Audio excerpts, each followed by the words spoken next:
È parso evidente, io penso a tutti i comuni e fin da subito, che il piano casa, così come è stato emanato dalla Regione Veneto, ha proprio effetti dirompenti. La cubatura che si può realizzare là dove ci sono degli edifici è abnorme, ma quello che forse ha un maggiore impatto sulla realtà è ciò che può succedere anche nei centri storici. Nei centri storici non c'è nessun limite all'elevazione, quindi uno può portare tutta la cubatura che il piano casa gli permette di fare, fino all'80-90% in altezza.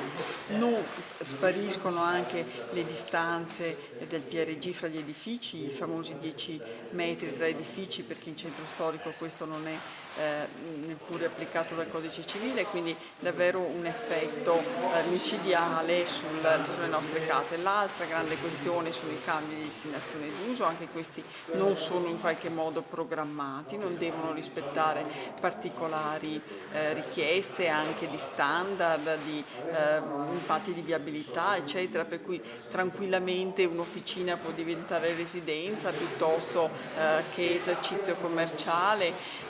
Un qualcosa che preoccupa tutte le amministrazioni comunali, anche perché vanifica la pianificazione urbanistica di qualsiasi città.